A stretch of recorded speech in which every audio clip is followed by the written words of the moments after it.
आज फेड का beige book data release होगा। ये वो रिपोर्ट है जो रियल अमेरिकन इकोनॉमी के हालात बताती है। अगर इसमें एक स्पेसिफिक वर्ड आ गया तो गोल्ड $5000 क्रॉस कर जाएगा। बेज बुक क्या है? ये फेडरल रिजर्व का एनेक्डोटल सर्वे होता है। 12 डिस्ट्रिक्ट से डाटा कलेक्ट किया जाता है और ये जो डाटा होता है ये सिर्फ नंबर्स नहीं होते, बल्कि ये पूरी की पूरी मार्केट और इकोनॉमी का जो है ना वो सेंटीमेंट बता रहा होता है। और जो वर्ड मैंने स्टार्ट में बोला था वो वर्ड इसमें होगा स्लो डाउन। अगर बेज बुक में इकोनॉमिक डाटा स्लो डाउन का वर्ड कोई आता है तो भाईजान फेड जो है वो रेट कट करने की तरफ जाएगा।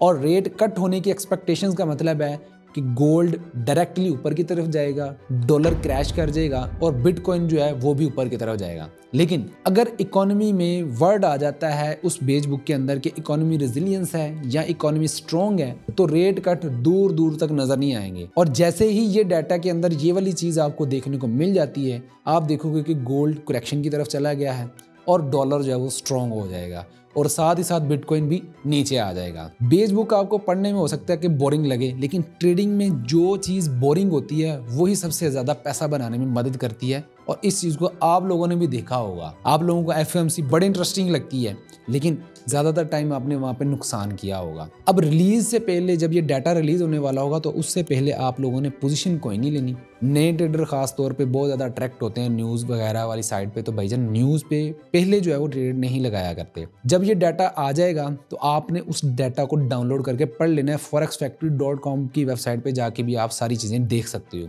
और अगर उसमें वर्ड आ जाता है स्लो डाउन तो it's mean gold buy, bitcoin ऊपर जाएगा और डॉलर नीचे चला जाएगा। और अगर वर्ड आ जाता है स्ट्रॉन्ग है या रेजिलियंस है तो गोल्ड शॉर्ट टर्म में नीचे आएगा और जो डॉलर है वो स्ट्रॉन्ग हो जाएगा। और पाकिस्तान स्टॉक एक्सचेंज के अंदर जो इम्पैक्ट आएगा, अगर डॉलर स्ट्रॉन्ग होता है तो डेफिनेटली आपने वो जो है ना स्टॉक्स को लेने हैं जिसमें एक्सपोर्ट होती है। आईटी सेक्टर की जो है ना वो आपने स्टॉक्स की तरफ इन्वेस्टमेंट करने की सोचनी है। और यहाँ अगर डॉलर वीक हो जाता है तो भाईजान आप स्टॉक्स में जा सकते हैं उनमें जो बैंकिंग सेक्टर से रिलेटेड है, तो आपको उसमें फायदा होगा। अब ये एक वर्ड है और एक रिपोर्ट है और इसके अंदर बिलियंस ऑफ डॉलर्स की जो है मूवमेंट होती है और इसको हम कहते हैं मैक्रो ट्रेडिंग।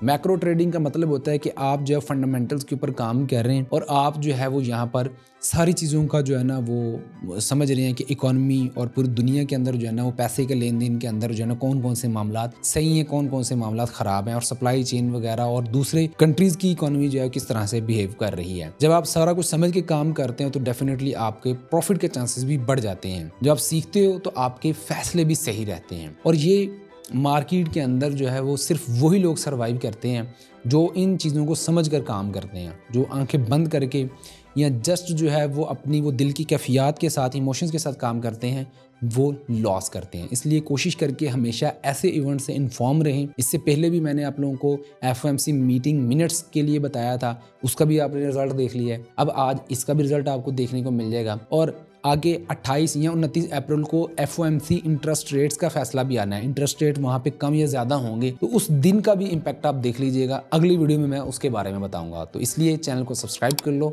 मिलते हैं नेक्स्ट वीडियो में। अल्लाह हाफ़िज़।